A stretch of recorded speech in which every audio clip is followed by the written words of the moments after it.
ఈ క్లాస్లో మనం మైగ్రేషన్ అనే టాపిక్ని కంటిన్యూ చేద్దాం. మనం లాస్ట్ క్లాస్లో మైగ్రేషన్ గురించి చదివాం, ఇంపాక్ట్ ఆఫ్ మైగ్రేషన్ గురించి చదివాం. ఇక్కడ ట్రెండ్స్ ఇంకా కన్క్లూజన్ గురించి చూద్దాం. ట్రెండ్స్ అంటే మామూలుగా మనం ట్రెండ్ సెట్టింగ్ అంటే ఏంటి, కొత్తగా ఏం మారుతుంది, సొసైటీలో డైనమిక్ ఎలా మారుతుంది. మనకి మైగ్రేషన్ అనేది చాలా ఫ్యాక్టర్స్ వల్ల జరుగుతుంది కదా, social factors, economic and political factors. ఒక్కొక్కరికి ఒక్కొక్క సెలెక్టివ్ రీజన్ ఉంటుంది మైగ్రేషన్ జరగడానికి. ఇంత పెద్ద కంట్రీ అయిన ఇండియాలో మనం ఈ మైగ్రేషన్ ప్యాటర్న్ని, ఈ స్టడీ ఆఫ్ మూమెంట్ చేసామనుకోండి, మనకు ఆ సొసైటీ గురించి కూడా బాగా అర్థమవుతుంది. ఎందుకు జనాలు ఒక ప్లేస్ నుంచి ఇంకో ప్లేస్కి వెళ్తున్నారు, ఏ రీజన్స్ వల్ల అక్కడి నుంచి వెళ్ళిపోతున్నారు, ఏ రీజన్స్ వాళ్ళని అట్రాక్ట్ చేస్తున్నాయి, ఇట్లా మనకు సొసైటీ గురించి ఐడియా వస్తుంది. ఇప్పుడు స్టేట్స్ చాలా ఫాస్ట్ డెవలప్మెంట్లో ఉన్నాయి. ఇండియా గ్రోత్ రేట్ బాగుంది, అన్ని స్టేట్స్ చాలా కాంపిటేటివ్గా డెవలప్ అవుతున్నాయి.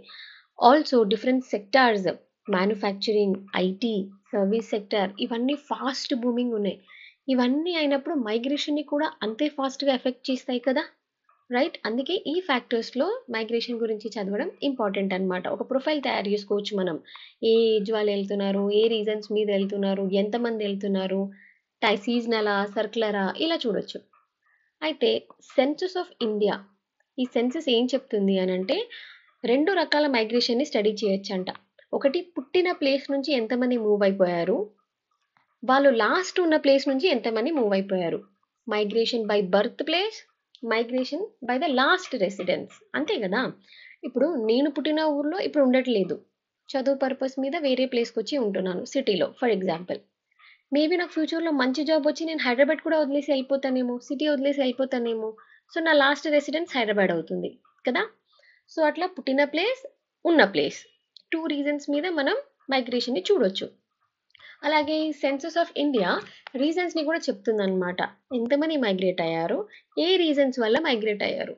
సో ఓవరాల్గా చూస్తే వాళ్ళకి కామన్గా వచ్చిన రీజన్స్ ఏంటంట, పని వెతుక్కుంటూ వెళ్ళడం, బిజినెస్, చదువు, పెళ్ళి, పుట్టిన తర్వాత పేరెంట్స్ మూవ్ అయిపోయి వాళ్ళతో వెళ్ళిపోవడం, మొత్తం ఇల్లంతా వేరే రాష్ట్రానికి వెళ్ళిపోవడమా, బిజినెస్ మీద వేరే కంట్రీకి వెళ్ళిపోవడమా, ఇలాంటి రీజన్స్ ఉన్నాయంట.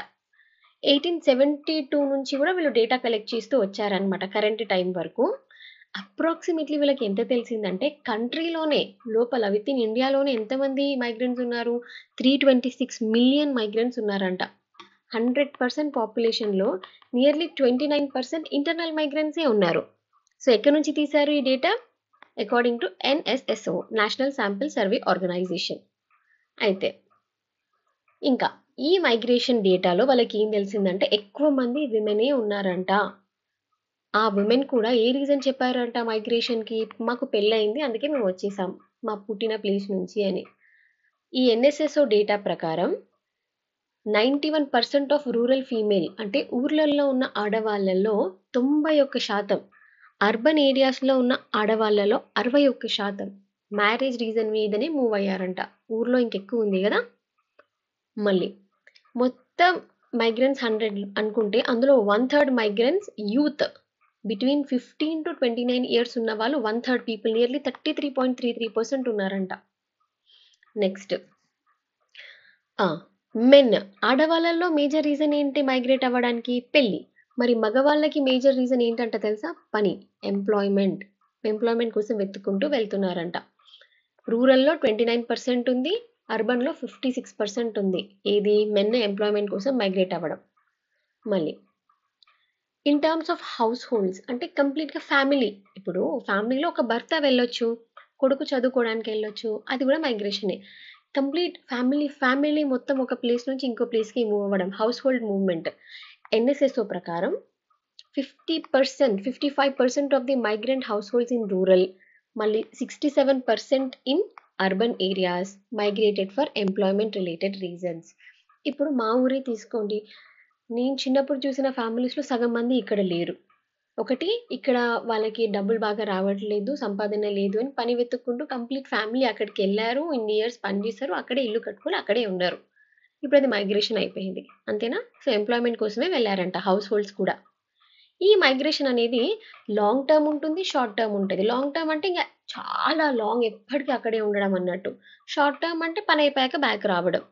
ఇంకా లాంగ్ టర్మ్ అంటే కంప్లీట్లీ రీలొకేట్ అవ్వడమే కదా.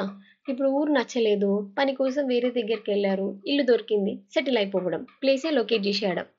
మళ్ళీ షార్ట్ టర్మ్ అంటే ఏవో 2 సీజన్స్ కోసం వెళ్ళడం. అక్కడ సీజన్ ఫర్ ఎగ్జాంపుల్ ఇక్కడ నుంచి దుబాయ్‌కి వెళ్తారు. ఓ 2, 3 సంవత్సరాలు పని చేద్దామని. మళ్ళీ అక్కడ ఆయిల్ క్రైసిస్ వచ్చి డబ్బులు సరిగ్గా రావట్లేదంటే బ్యాక్ వచ్చేసేయడం. సీజనల్ మైగ్రేషన్ లాగా అన్నమాట. ఇంకొకటి సెన్సస్ డేటా ప్రకారం, national sample survey organisation data ప్రకారం, ఈ రెండిటి ప్రకారం ఎవరికైనా సరే, ఐ మీన్ ఫీమేల్స్‌కి స్పెషల్లీ మేజర్ రీజన్ ఆఫ్ మైగ్రేషన్‌కి ఏంటది? పెళ్లి. మేల్‌కి ఏంటది? ఎంప్లాయ్‌మెంట్. ఓకే. అయితే పెళ్లి అని ఒక మైగ్రేషన్ రీజన్ రూరల్‌లో కూడా అదే హై ఉంది. అర్బన్‌లో కూడా అదే హై ఉంది. అంటే చాలా 100%లో చాలామంది విమెనే ఉన్నారు కదా మైగ్రేషన్‌లో. వాళ్ళందరికీ మెయిన్ రీజనే పెళ్ళంట. ఎందుకంటే మన పార్ట్ ఆఫ్ ది కల్చర్ కదా. పెళ్ళైతే హస్బెండ్‌తో వెళ్ళిపోవాలి. సో, ఇండియాలో ఎంతమంది అమ్మాయిలుంటే అంతమంది మైగ్రేట్ అవ్వాల్సిందే లైఫ్‌లో ఎప్పుడో ఒకసారి. పక్కా కదా. ఎవరు పెళ్ళై ఇళ్ళ రకం ఉండరు కదా. ఒకరిద్దరు ఉంటారంతే. నౌ ఇండియాలోని స్టేట్స్‌ని చూస్తే ప్లేసెస్ ఆఫ్ ఆరిజిన్ ఎక్కడి నుంచి వెళ్ళిపోతున్నారంట బయటికి. UP, Bihar, Rajasthan, MP, Andhra Pradesh, Chhattisgarh, Jharkhand, Odisha, Uttarakhand, Tamil Nadu. ఇవి ప్లేసెస్ ఆఫ్ ఆరిజిన్. ఇక్కడ నుంచి ఎక్కువగా బయటికి వెళ్తున్నారంట. అవుట్ మైగ్రేషన్ అవుతుంది.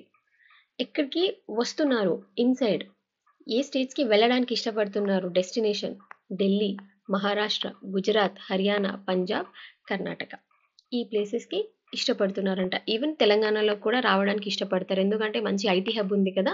ఒకసారి మీరు cyber city, hitech city side వెళ్తే తెలుస్తది. లిటరల్లీ అన్ని కల్చర్స్ అక్కడ కనిపిస్తాయి మీకు.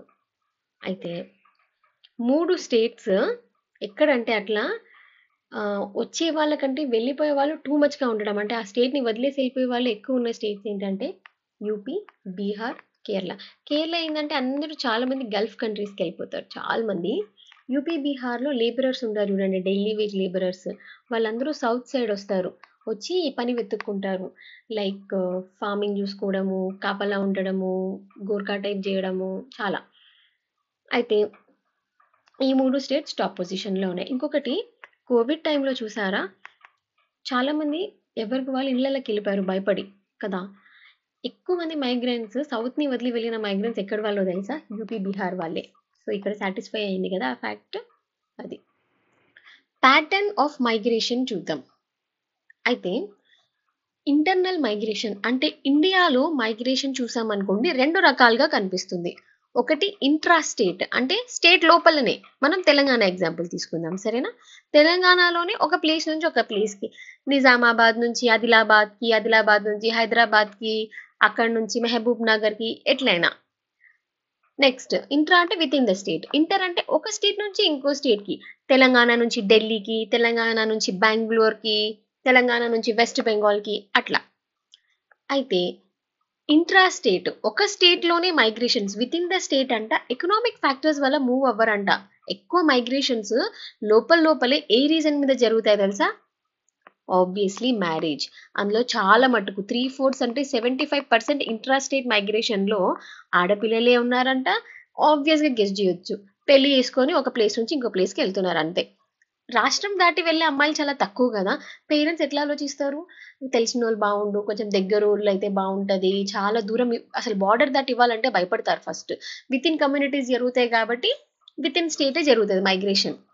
మళ్ళా మేల్ మైగ్రెంట్స్‌లో సగం మంది 100% మేల్ అబ్బాయిల మైగ్రేషన్‌లో సగం మంది రూరల్ టు రూరలే వెళ్తారంట. ఇక డౌట్ రావచ్చు. అదేంది ఊరు నుంచి ఊరికి, ఊరు నుంచి సిటీకి కదా వెళ్తారు అని. లేదు. ఎలాంటి స్టేట్స్‌లో అంటే కొన్ని బ్యాక్వర్డ్ స్టేట్స్ తీసుకుంటే యూపీ, బీహార్, ఒడిస్సా, మధ్యప్రదేశ్, రాజస్థాన్ ఇక్కడ రూరల్ మెన్‌కి స్కిల్స్ లేవు. చదువు లేదు. ఇక్కడ చాలా తక్కువ మందికుంది. లేదా సెమీ స్కిల్స్ ఉన్నాయి. వీళ్ళు అర్బన్ ఏరియాస్‌కొచ్చి ఏం పని చేసుకుంటారు? ఒకవేళ అర్బన్ ఏరియాస్‌కొచ్చినా అక్కడ కాస్ట్ ఆఫ్ లివింగ్ చాలా ఎక్కువ. రూమ్ రెంట్ కట్టుకోవాలి, చదువులు ఎక్కువ అన్నీ కాస్ట్‌లీ గదా.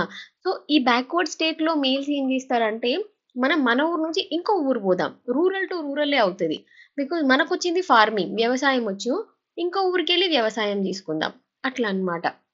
సో, ఇదర్ వ్యవసాయం కోసమైనా రూరల్‌లోనే ఏదైనా చిన్న ఎస్టాబ్లిష్‌మెంట్ దాంట్లో పని జేయడానికి ఎళ్తారు. నెక్స్ట్ అవుట్ మైగ్రేషన్ ఏ స్టేట్స్ నుంచి ఎక్కువగా బయటికి వెళ్ళిపోతున్నారు అంటే డెఫినెట్లీ కొంచెం తక్కువ డెవలప్డే ఉంటుంది కదా. Rajasthan, UP, Bihar, AP, Kerala. చూడండి ప్రతి దగ్గర లెస్ డెవలప్డ్ దగ్గర యూపీ, బీహార్ పక్కా వస్తుంది చూడండి. జార్ఖండ్ కూడా వస్తుంది. మనకి బీమారు స్టేట్స్ అని ఉంటాయి అన్నమాట. ఓకే. ఈ బీమారు స్టేట్ ఇట్లా బీహారు, రాజస్థాను, యూపీ ఇవేంటంటే మధ్యప్రదేశ్, బీమారు అంటే మనం రోగం అని అంటాం కదా హిందీలో. అవి చాలా లెస్ డెవలప్డ్ స్టేట్స్. అవి డెవలప్ అవ్వాలి అని ఇండియా చాలా ట్రై చేస్తూ ఉంటుంది. సో అక్కడ నుంచి జనాలు బాగా బయటికి వెళ్ళిపోతున్నారంట. అక్కడ నుంచి డెవలప్డ్ రాష్ట్రాలకి వెళ్ళడానికి ఇష్టపడుతున్నారు. అవేంటివి? వెస్ట్ బెంగాల్, మహారాష్ట్ర, ఢిల్లీ, చండీగఢ్, అండమాన్ అండ్ నికోబార్. ఇక్కడ బాగుంటాయి కాబట్టి ఫెసిలిటీస్ ఇక్కడికి వస్తున్నారంట. కొంతవరకు అస్సాం, మధ్యప్రదేశ్ లోకి కూడా జనాలు వస్తున్నారంట. చాలా ఎక్కువ కాదు బట్ కొంచెంగా.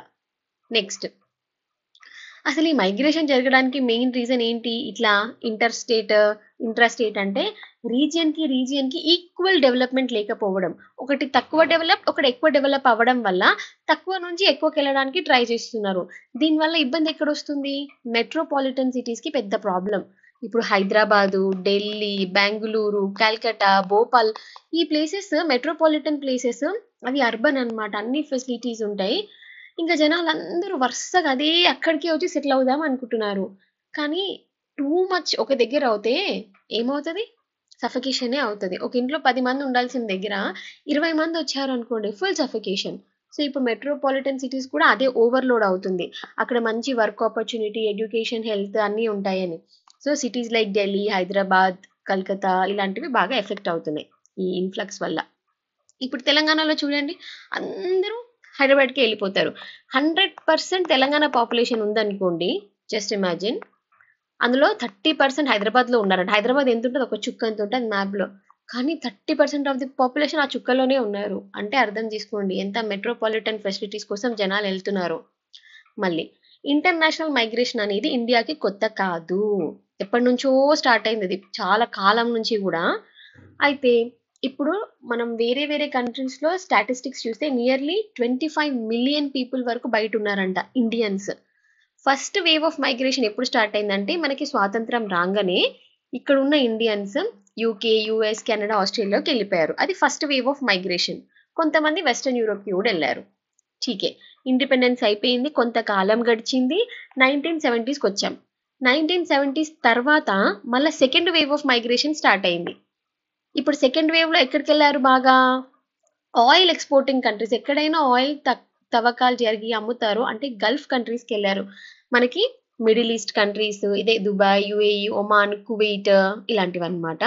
పర్షియన్ గల్ఫ్, జీసీసీ అనేది ఒక బాడీ వెస్ట్ ఏషియాలో. అందులో ఒక సమ్ 6 కంట్రీస్ ఉంటాయి. ఒకసారి చూడండి ఆ 6 కంట్రీస్. తర్వాత UAE, Saudi Arabia, Oman, Kuwait, Bahrain, Qatar. ఈ మిడిల్ ఈస్ట్లోకి సెకండ్ టైం ఇమిగ్రేషన్లో వెళ్ళారనమాట. అయితే ఈ మధ్యలో ఈ గల్ఫ్ కంట్రీస్లోకి వెళ్ళిన జనాల్లో చూస్తే ఎక్కువగా యంగ్ పీపుల్, యూతే ఉన్నారంట. అది కూడా లైవ్లీహుడ్ కోసం వెతుక్కుంటూ. ఈ ప్యాటర్న్ అబ్జర్వ్ చేస్తే తెలంగాణ నుంచి, మనం తెలంగాణని ఫోకస్ చేద్దాము ఈ పాయింట్లో.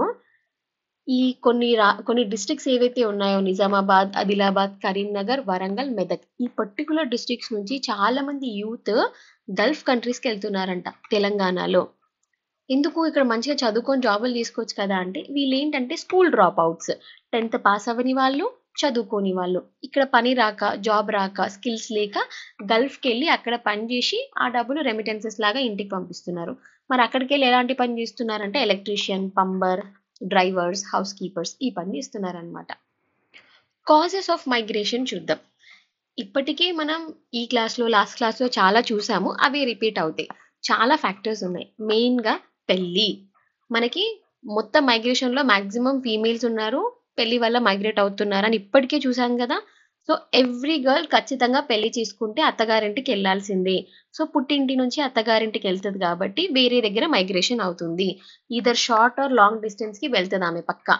విత్ ఇన్ కంట్రీలో, విత్ ఇన్ రాష్ట్రంలో, లేదా అమెరికాకో, యూకేకో. నెక్స్ట్ ఎంప్లాయ్మెంట్ మీద. ఊర్లో నుంచి చాలా మంది అర్బన్ సిటీస్కి వెళ్ళడానికి ఇష్టపడతారు. ఎందుకంటే అక్కడ మంచి ఎంప్లాయ్మెంట్ దొరుకుతుంది కాబట్టి. వాళ్ళున్న ఊర్లలో వాళ్ళకి ఎటువంటి ఎంప్లాయ్మెంట్ దొరకనప్పుడు, రిసోర్సెస్ లేనప్పుడు, అక్కడ ఇండస్ట్రీస్ లేనప్పుడు, ఎటువంటి ఫెసిలిటీస్ లేకపోతే రూరల్ నుంచి అర్బన్ మైగ్రేషన్ అవుతుంది. బికాస్ అర్బన్ ఏరియాస్లో ఇండస్ట్రీస్, ట్రేడ్, ట్రాన్స్పోర్ట్ సర్వీసెస్ వీటన్నిటిలో మిలియన్స్ ఆఫ్ జాబ్స్ అవైలబుల్ ఉంటాయి అన్న ఆశతో వెళ్తారు. నెక్స్ట్ ఎడ్యుకేషన్, చదువు కోసం, పిల్లల చదువు కోసం. ఊర్లలో తల్లిదండ్రులు ఎంత పని చేసినా పిల్లల కోసమే, రైట్? చిన్న చిన్న బళ్ళలో చదివిపిస్తే, గవర్నమెంట్ స్కూల్లో చదివిస్తే చదువు రాదు, ప్రైవేట్లో చదివిపిద్దాము అని చెప్పి ఫుల్ డబ్బుకి భయపడ్డా సరే వాళ్ళు అర్బన్ ఏరియాస్కి వచ్చి అక్కడ సెటిల్ అవ్వడానికి ట్రై చేస్తారు కదా. అలా చదువు కోసం వచ్చిన వాళ్ళు కొన్నేళ్ళు ఆగి ఆగి ఏం చేస్తారు, అక్కడే సెటిల్ అయిపోయి కంప్లీట్లీ రెసిడెన్స్ మార్చుకుంటారు. నెక్స్ట్ వాళ్ళ ఉన్న ఊర్లో పొలిటికల్ డిస్టర్బెన్సెస్, ఈ సర్పంచ్ గొడవలు, మావోయిస్టుల గొడవలు, నక్సలైట్ గొడవలు, కమ్యూనిటీ గొడవలు, జాతి గొడవలు ఇవి ఉన్నాయనుకోండి, అక్కడ ఎవరు ఉండడానికి ఇష్టపడతారు? సో డెఫినెట్లీ మైగ్రేట్ అవుతారు. పిల్లల ఫ్యూచర్ ఏమవుతుందో అని భయపడతారు. మనం బెస్ట్ ఎగ్జాంపుల్ చూద్దాం. జమ్మూ కాశ్మీర్లో మిలిటెన్సీ ఉన్నారు, అవునా? ఇండియా నుంచి మేము విడిపోవాలి, మాకు సెపరేట్ కావాలి, సెపరేట్ కాశ్మీర్ కావాలి అని ఆ గొడవలు ఉన్న ప్లేస్లో ఎట్లా సేఫ్గా ధైర్యంగా ఉంటారు? అలాగే అస్సాంలో బంగ్లాదేశ్ నుంచి టూ మచ్ ఇమిగ్రేషన్ అవుతుంది, రిసోర్సెసే తక్కువ, కానీ ఏమో ఇల్లీగల్ ఇమిగ్రెంట్స్ వస్తున్నారు, గొడవలు అవుతున్నాయి. సో సెక్యూరిటీ లేని ప్లేసెస్లో ఉండడానికి ఇష్టపడరు, వెళ్దామనుకుంటారు. అలాగే షార్ట్ టర్మ్ బేసిస్లో చాలా మంది వెళ్తారు పని కోసం, ఎంజాయ్మెంట్ కోసం. సడన్గా వాళ్ళకి ఏదైనా రోగం వచ్చింది, దాని ట్రీట్మెంట్ కోసం, ఏదైనా కేసులో ఇరుక్కుపోయారు, అడ్వకేట్ ఏమో టౌన్లో ఉన్నాడు ఆయన కోసం, అట్లా for some specific reason short term కోసం వెళ్ళి ఉంటారు. అలాంటి మైగ్రేషన్స్ కూడా అవుతాయి. అయితే మైగ్రేషన్ ఫర్ ఎడ్యుకేషన్ చూద్దాం. ఈ కాలంలో చదువు కోసం చాలా మైగ్రేషన్ జరుగుతుంది అండ్ పెరుగుతుంది అంట కూడా. అయితే ప్రతిసారి దేశం వెళ్ళాలి, అక్కడే చదువుకోవాలి అనుకున్న వాళ్ళు ఉన్నారు, పెరుగుతున్నారు. బట్ చాలా మంది స్టూడెంట్స్, అమ్మో ఇంటికి దూరంగా నేను ఉండలేను, ఆ ఫుడ్ తినలేను, మమ్మీ డాడీకి దగ్గరగా ఉండి చదువుకుంటా, ఈ ఫీలింగ్ కూడా ఉందన్నమాట. సో చాలా మంది యంగ్ విమెన్ ఏం చేస్తున్నారు అంటే, young men and young women ఏం చేస్తున్నారు, మనం దేశంలోనే ఉందాం, కాకపోతే పక్క స్టేట్కి వెళ్దాం, ట్రైన్ ఎక్కి మళ్ళీ ఇంటికి రావచ్చు తొందరగా, అట్లా. సో ఎడ్యుకేషన్ కోసం మైగ్రేట్ అయిన వాళ్ళు ఎక్కువ ఉన్నారనమాట యూత్లో. 26 lakh shifted as compare to 11 lakh women. ఇది చూడండి జెండర్ ఇన్ఈక్వాలిటీ. ఈ యూత్ మైగ్రేషన్లో మెన్ ఏమో 26 lakh మెంబర్ చదువు కోసం బయటికి వెళ్ళారు, కానీ గర్ల్స్ మాత్రం జస్ట్ 11 lakh. ఇక్కడే అర్థమవుతుంది కదా మీకు జెండర్ ఇన్ఈక్వాలిటీ ఉందా లేదా. మగవాళ్ళని ఎక్కువ చదివిస్తున్నారు బయటికి పంపించి, ఆడవాళ్ళని లేదు. మళ్ళా ఈ మైగ్రేషన్లో కూడా 6.2 lakh పీపుల్ ఏమో ఒక రాష్ట్రం నుంచి బయట రాష్ట్రానికి వెళ్ళారు, మిగతా 16.8 lakh ఏమో అదే రాష్ట్రంలో వేరే జిల్లాకి వెళ్ళారంతే. వాళ్ళకి బార్డర్ దాటాలన్నా కూడా భయమే, భయం ఇన్ ద సెన్స్ దూరంగా ఉండాలని అనుకోవట్లేదు. సో వేరే జిల్లా అనుకోండి, బస్ ఎక్కి వచ్చేసేయచ్చు ఈజీగా. సో లాస్ట్ డికేలో ఇది డేటా అన్నమాట. ఓకే, యూత్ మైగ్రేషన్లో మేల్ ఎక్కువగా బయటికి వెళ్తున్నారు చదువుకోవడానికి, అందరూ దేశాలు దాటాలని ఏం లేదు.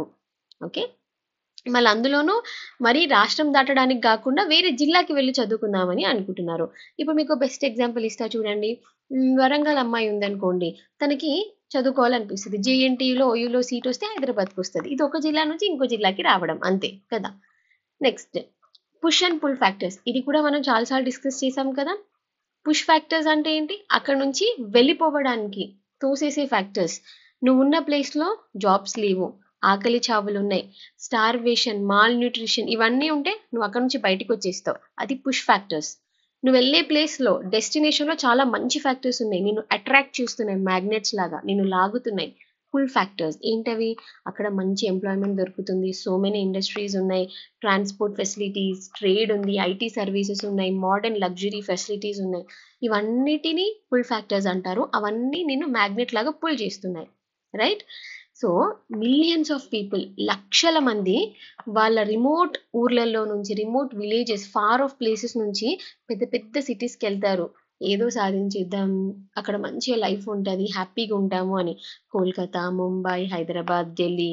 ఎందుకంటే సిటీస్లో బెటర్ ప్రామిస్ ఉంటుంది, బెటర్ ఫెసిలిటీస్, బెటర్ లివింగ్ ఉంటుంది అని చెప్పి. అండ్ అదొక సైడ్ ఆఫ్ ద కాయిన్. అయితే ఇంకొక సైడ్లో ఏంటంటే వాళ్ళు ఉంటున్న ఫార్ ఆఫ్ విలేజెస్, ఊర్లు ఏవైతే ఉన్నాయో లిటరలీ అవి వాళ్ళని రిజెక్ట్ చేసినాయి, వర్చువల్లీ రిజెక్ట్ చేసినాయి. అంటే అక్కడ రిసోర్స్ లేదు, తిండి లేదు, జాబ్ లేదు, పైసలు లేవు, ఇంకా అక్కడ ఉండి ఎందుకు, ఇట్స్ అ వర్చువల్ రిజెక్షన్ కదా. అందుకని రిమోట్ ఏరియాస్ నుంచి సిటీస్కి వెళ్తున్నారు. Problems of adjustment of migrants, మనం push factors, pull factors, impact అన్నీ చూసాం కదా. మైగ్రెంట్స్ పర్స్పెక్టివ్ నుంచి చూద్దాం. వాళ్ళకెంత ఇబ్బందులు ఎదురవుతున్నాయి. ప్లస్‌లు, మైనస్ అన్నీ చూసాము. బట్ వాళ్ళ గురించి. యునెస్కో ఉంది గదా! United Nations Educational, Scientific, Cultural Organisation. ఈ ఇంటర్నేషనల్ బాడీ ఇండియాలోని ఇంటర్నల్ మైగ్రేషన్ అంటే కంట్రీలో వితిన్ మైగ్రేషన్ జరుగుతుంది గదా! దాని మీద ఒక రిపోర్ట్ తయారు చేసిందనమాట. Social inclusion of internal migrants in India. ఆ రిపోర్ట్‌లో వాళ్ళేం చెప్తున్నారంటే మైగ్రెంట్స్‌కి ఏ ఏ ప్రాబ్లమ్స్ ఉంటాయంట. వాళ్ళు వెళ్ళిన ప్లేసెస్‌లో వాళ్ళకి పాపం సరిగ్గా ఇల్లు దొరకదంట. అంటే ఇప్పుడు చూడండి, ఒక ప్లేస్‌లో కమ్యూనిటీ ఫీలింగ్స్ బాగా ఉన్నప్పుడు, బయట నుంచి వచ్చే వాళ్ళకి అంత ఈజీగా ఇల్లు ఇవ్వరు గదా! రెంట్ ఇవ్వరు. వాళ్ళని సస్పీషియస్‌గా చూస్తారు. మనోళ్ళైతే బెటరు. మీరే చెప్పండి, మీ ఇళ్లల్లో రెంట్‌కి మీరెంత కనుక్కుంటారు? దూరం వాళ్ళని రానిస్తారా? దగ్గరోళ్ళని రానిస్తారా? అట్లా. ఐడెంటిటీ ప్రూఫ్ లేదు పాపం వాళ్ళకి. అది వేరే ప్లేస్ కదా! ఇప్పుడు ఇమాజిన్ చేయండి, తెలంగాణ నుంచి అస్సాంకొకరెళ్లారు. ఆ! వాళ్ళ పర్స్పెక్టివ్‌లో చూద్దాం. అక్కడ వాళ్ళకొక ఐడెంటిటీ ఉండదు. వాళ్ళక్కడ పొలిటికల్లీ స్ట్రాంగ్. అక్కడే సెటిల్ అవుదాం అనుకున్నారు. కానీ పొలిటికల్‌గా వాళ్ళు పార్టిసిపేట్ చేయొచ్చా? లేదు. ఫ్రెండ్స్ లేదు, కమ్యూనిటీ లేదు. అంతా కొత్త గదా! హౌసింగ్ సరిగ్గా దొరకదు. పోనీ జాబ్ చేసుకోవడానికే గదా ఎళ్ళింది. వేజెస్ తక్కువ ఉంటాయి. ఒకవేళ దొరికినా హజార్డస్ వర్క్ ఎక్కువగా దొరుకుతుందిట. అండ్ ఇంక విమెన్‌కి, చిల్డ్రన్‌కైతే చాలా ఇబ్బంది. బికాజ్ దగ్గరోళ్ళు తెలిసిన వాళ్ళని మెన్ ఏమైనా చేయడానికి భయపడతారు. బట్ బయట నుంచి వచ్చారు అంటే కొంతమంది మెన్ వి కెనాట్ టెల్ ఎప్పుడు పరిస్థితి ఎలా ఉంటదో గదా! సో, విమెన్‌కి, చిల్డ్రన్‌కి ఎప్పుడు డేంజర్స్ ఉంటాయంట. ఎక్కడ వెళ్ళిన ప్లేసెస్‌లో. అండ్ వాళ్ళ హెల్త్, ఎడ్యుకేషన్ వీటన్నిటిలో కూడా డిస్క్రిమినేషనే వస్తది. బయట వాళ్ళు. జాతి, రిలిజియన్, క్లాస్ ఆర్ జెండర్ ఈ విషయాల మీద ఆ డెస్టినేషన్‌లో చాలా డిస్క్రిమినేషన్ చూపిస్తారంట. ఇంకా వేరే ప్రాబ్లమ్స్ ఏమున్నాయి అంటే ఒకటి ఐడెంటిటీ లేదు, రెసిడెన్స్ రైట్స్ లేదు. అలాగే సోషల్ సెక్యూరిటీ బెనిఫిట్స్ కూడా వాళ్ళకి దొరకట్లేదు. సోషల్ సెక్యూరిటీ అంటే చిల్డ్రన్‌కి ఎడ్యుకేషను, హెల్త్ కేర్, ఏదైనా ఇన్స్యూరెన్స్ గానియ్యండి, సేఫ్టీ సెక్యూరిటీ ఇవి కూడా సరిగ్గా లేవు. ఎస్పెషల్లీ చిల్డ్రన్ ఇప్పుడు ఒక బాబు 8థ్ క్లాస్ వరకు తెలంగాణలో చదువుకొని సడెన్‌గా అస్సాంకెళ్ళిండు. వాడి పరిస్థితి ఎట్లుంటది? భాష రాదు, ఫ్రెండ్స్ అవ్వరు. అక్కడ అస్సాం వాళ్ళు కూడా ఔట్‌సైడర్ లాగా చూసి వీడిని పక్కన పెడతారు. సో, ఏమవుతది వాడి స్కూలింగ్, చదువు డిస్టర్బ్ అవుతది. వాడు ఫ్యూచర్‌లో మంచి హ్యూమన్ క్యాపిటల్ అయ్యేవాడేమో బాగా చదువుకొనుంటే. బట్ ఈ డిస్టర్బెన్సెస్ వల్ల, ఆ డిస్క్రిమినేషన్ వల్ల వాడికి అది ఎఫెక్ట్ అవుతది. ఇంకొకటి మైగ్రెంట్స్‌ని నెగెటివ్‌గా చూస్తారు జనాలు. అబ్బా! వీళ్ళెందుకొచ్చారు? అసలే మనకు జాబులు లేవు, తిండి లేదని ఏడుస్తుంటే, మళ్ళా వీళ్ళు బయట నుంచి ఇక్కడికొచ్చారు అని చెప్పి బర్డెన్ లాగా చూస్తారు. వాళ్ళకివ్వాల్సిన బేసిక్ రైట్స్ తిండి, బట్ట, గుడ్డ ఏం ఇవ్వరు. రైట్? అండ్ ఆల్సో ఐరనీ ఏందంటే, మీరు అగ్రికల్చర్ మీద గవర్నమెంట్ స్కీమ్స్ చూడండి చాలున్నాయి. హెల్త్ మీద, ఎడ్యుకేషన్, సైన్స్ మీద, స్పేస్ మీద గూడా ఉన్నాయి. బట్ మైగ్రేషన్స్ మీద, మైగ్రెంట్ పీపుల్ కోసం ఎన్ని గవర్నమెంట్ స్కీమ్స్ ఉన్నాయి. లెక్కపెట్టి చూడండి వేళ్ళ మీద 2, 3 కూడా గుర్తురావు. సో, ఎందుకు గవర్నమెంట్ పాలిసీ అనేది చాలా తక్కువుంది. రీజన్ ఏంటి అంటే నాలెడ్జ్ గ్యాప్ లేదు. ఐ మీన్ నాలెడ్జ్ గ్యాప్ అన్నమాట. నాలెడ్జ్ సరిగ్గా లేదు. ఇంటర్నల్ మైగ్రెంట్స్ ఎక్కడి నుంచి ఎక్కడ జరుగుతున్నాయి, వాళ్ళ ప్రాబ్లమ్స్ ఏంటి, పర్టిక్యులర్ డేటా ఉంటే దాని మీద అడ్రెస్ చేయొచ్చు పాలిసీ ఇచ్చి. డేటానే సరిగ్గా లేదు. అది. అందుకని మనం మంచి జెండర్ డిసాగ్రిగేటెడ్ డేటా క్రియేట్ చేయాలన్నమాట మైగ్రెంట్స్ మీద. అయితే impact of migrants in India. Migration in India. So, చాలా ఇంపార్టెంట్ రోల్ ప్లే చేస్తుంది. మనము డెమోగ్రటిక్ ఫీచర్స్ అంటే literacy, education, density of population, ah, maternal rate, maternal mortality, infant mortality ఇలా చూస్తాం కదా! ఈ ఇంపార్టెంట్ ఫ్యాక్టర్స్‌లో మైగ్రేషన్ కూడా ఒకటే. ఎందుకంటే 2013లో చూస్తే బయట నుంచి మైగ్రెంట్స్ ఇండియాలోకి ఎంత డబ్బులు పంపించారంటే, ఆ సంవత్సరంలోని 15% ఆఫ్ ఎక్స్‌పోర్ట్ ఎంతుంటాయి అంత. ఆ సంవత్సరంలో 12% ఆఫ్ ఇంపోర్ట్స్ ఎంతుంటాయి అంత. అంత సమ్ ఆఫ్ మనీ వాళ్ళు బయట నుంచి పంపిస్తున్నారు. ఎక్కడికొస్తున్నాయి డబ్బులు? మన ఇండియాలోకే కదా వస్తున్నాయి. ఇండియాలోకొస్తే, బ్యాంక్స్‌కొస్తే మళ్ళీ అక్కడి నుంచి బయట ఇన్వెస్ట్‌మెంట్ అవుతాయి అదే డబ్బులు. ఇంకా అదే 2013లో ఇండియాలో ఐటీ సర్వీసెస్ ఎంతైతే ప్రొవైడ్ చేసిందో మనీ అంతకంటే ఎక్కువ ఉన్నాయంట రెమిటెన్సెసే. సో, ఇమాజిన్ ఆ క్వాంటమ్ చూడండి ఎంత పెద్దగుందో. రైట్? ఎందుకు ఇంత మంచి నంబర్స్ వస్తున్నాయంటే జనాలు కూడా రోజు రోజుకి పెరుగుతున్నారు కదా! ఇప్పుడు కొన్ని లక్షల మంది ఎళ్తున్నారు దేశాలకి. ఇంకో 10 ఏళ్లలో ఇంకెక్కువ అవుతారు. మరి దీని గురించి స్టడీ చేయడం ఇంపార్టెంట్ కదా! తగ్గుతుందంటే ట్రెండ్ మనం కొంచెం లైట్ తీసుకోవచ్చు. బట్ డెఫినైట్‌లీ పెరుగుతుంది. తెలుసు. ఎకానమీకి డబ్బులొస్తున్నాయి. ఇంపార్టెంట్. అప్పుడు దాని గురించి స్టడీ చేయాలి. అండ్ ఈ మైగ్రేషన్ అనేది సోషియో కల్చరల్ ఫ్యాబ్రిక్ ఆఫ్ ఇండియాని కూడా చాలా ఇన్‌ఫ్లూయెన్స్ చేస్తది. ఎందుకంటే మనం రెమిటెన్సెస్ అంటున్నాం. ఓన్లీ డబ్బుల రూపంలో చూస్తున్నాం మైగ్రేషన్‌ని. బట్ ఈ బయటికెళ్ళిన పీపుల్ వాళ్ళ లాంగ్వేజ్, వాళ్ళ కల్చర్, వాళ్ళ ఎథ్నిసిటీ, వాళ్ళకున్న ఇంట్రెస్ట్, ఐడియాస్ వాటన్నిటిని కూడా వాళ్ళు స్ప్రెడ్ చేస్తారు కదా! Knowledge, skills, innovations. దీనివల్ల సొసైటీ మారుతుంది. పీపుల్ థింకింగ్ మారుతుంది. పీపుల్ టు పీపుల్ రిలేషన్స్ మారుతాయి. అప్పుడు సోషియో కల్చరల్ ఫ్యాబ్రికే మారుతుంది అని చెప్పొచ్చు కదా! రైట్? సో, ఈ ట్రెమెండస్ ఎక్స్‌చేంజ్ అండ్ సర్క్యులేషన్ ఏదైతే జరుగుతుందో, ఈ నాలెడ్జ్, స్కిల్స్, ఇన్నోవేషన్స్ దీనివల్ల ఈ సోషల్ రిసోర్సెస్ వల్ల ఇండియన్ డైవర్సిటీ ఫ్యాబ్రిక్ అనేది చాలా ఇన్‌ఫ్లూయెన్స్ అవుతుందనమాట. అయితే ప్లస్‌లు బానే ఉన్నాయి. చాలా మంచి జరుగుతుంది చూసాం. రిపర్కషన్స్, నెగెటివ్స్ ఏం జరుగుతుంది అంటే మైగ్రెంట్స్ పర్స్పెక్టివ్‌లో మనం మనమనే కాదు మెజారిటీ పీపుల్ మైగ్రెంట్స్‌ని భారం లాగానే చూస్తారు. డ్రైన్ ఆన్ ది ఎకానమీ లాగా. అంటే ఆల్రెడీ ఇన్‌ఫ్లేషన్, బయట ధరలు, బిజినెస్ లేదు. మళ్ళా వీళ్ళొచ్చి ఇంత భారం అవుతున్నారేంటి మన ప్లేస్‌లో, మన జాబ్స్ అన్నీ కొట్టేస్తారు. మళ్ళీ ఇల్లులు తీసుకుంటారు. మన ల్యాండ్ ఆక్యుపై చేస్తున్నారు. ఎవరాళ్ళంతా? మన స్టేట్ వాళ్ళు కాకుండా వేరే వాళ్ళు ఎందుకొస్తున్నారు? అనేది ఆ ఫీలింగ్ ఎక్కువైపోతదనమాట. ఇంకా దానికి తోడేంటిది అగ్నికి ఆజ్యం పోసినట్టు వాళ్ళ దగ్గర ఐడెంటిటీ ప్రూఫ్స్ కూడా సరిగ్గా లేవాయే. అక్కడ బిలాంగింగ్‌నెస్ రావడానికి. ఇంకెక్కువ ఎక్స్‌క్లూజన్. అవునా? అందుకే ఆధార్ తీసుకొచ్చారు. ఇప్పుడు ఆధార్ కార్డ్ లాంటిది ఏంటి చెప్పండి? ఈ ఐడెంటిఫికేషన్ కార్డ్ యొక్క యూసేజ్ ఇప్పుడు యూపీ వాడు, బీహార్ వాడు మైగ్రెంట్ ఇక్కడికొచ్చి పని చేస్తున్నాడనుకోండి. రేషన్ బియ్యం తీసుకోవడానికి ప్రతిసారి ఇంటికెళ్ళగలడా? ఆ! అలా కష్టం కదా! అందుకని మీ దగ్గర ఆధార్ కార్డ్ ఉంటే చాలు. మీ దగ్గరున్న అదే డిస్ట్రిబ్యూషన్ షాప్స్ ఉంటాయి కదా! పీడీఎస్ అక్కడికెళ్ళి ఆ కార్డ్ చూపిస్తే వచ్చేస్తదనమాట. అదే one nation, one ration card లాగా. ఇట్లాంటి ఐడెంటిటీ కార్డ్స్ ఇవ్వడం వల్ల కొంతవరకు మనం ఈ డిస్క్రిమినేషన్ తగ్గించొచ్చు. వాళ్ళకి సెక్యూరిటీ బెనిఫిట్స్ మదర్స్‌కి, చిల్డ్రన్‌కి ఈ అన్నం డిస్ట్రిబ్యూషన్‌లో వాళ్ళకి హెల్ప్ చేయొచ్చనమాట. ఇంకా ఇవి కాకుండా ఇంకేం చేయొచ్చు మనం? Skill building programmes. ఎవరైతే మైగ్రెంట్స్ వస్తున్నారో వాళ్ళకి స్కిల్స్ అన్‌స్కిల్డ్ వాళ్ళుంటారు. వాళ్ళు సెమీ స్కిల్డ్ వాళ్ళుంటారు. వాళ్ళకి మంచిగా ట్రైనింగ్ ఇప్పిస్తే వాళ్ళకంటూ ఒక డీసెంట్ జాబ్ ఉంటది. మంచి రెస్పెక్ట్ ఉంటది. వాళ్ళు నచ్చిన దగ్గర సెటిల్ అవుతారు. So, this is about migration. And from this I want to start something new. Ah, just see this picture. Class బోరింగ్‌గా ఎండ్ చేయడం కంటే 2 మినిట్స్ ఇంట్రెస్టింగ్‌గా ఎండ్ చేయొచ్చు కదా! సో, ఇది నేను నా బాబు కలిసి వేశామనమాట. After all a long time I felt కి ఫ్యామిలీ టైమ్ చాలా ఇంపార్టెంట్ అని. హ్మ్. మనం ఫుల్ బిజీ అయిపోయి టెన్షన్స్, ఎగ్జామ్స్ హడావిడిలో పడి స్పెండ్ చేయట్లేదు అసలు టైం. ఇంత మంచి బొమ్మ ఏసాక నాకు రియలైజ్ అయింది. అరే! ఎంత క్రూషియల్ ఉంది ఫ్యామిలీ టైమ్. ఎంత హ్యాపీ అనిపించింది నాకు. సో, మీరు కూడా after this class even if it is for 5 minutes or 2 minutes మీకు నచ్చిన వాళ్ళతో మాట్లాడండి, స్పెండ్ చేయండి. అలాగే మనం ఇప్పటి నుంచి క్లాసెస్ ఏదైనా ఇంట్రెస్టింగ్ నోట్‌తో ఆ టాపిక్‌కి సంబంధించిన డేటాతోనో, స్టోరీతోనో అలా ఎండ్ చేద్దాం. నచ్చితే వినండి. ఇఫ్ నాట్ స్కిప్ చేయండి. Thank you.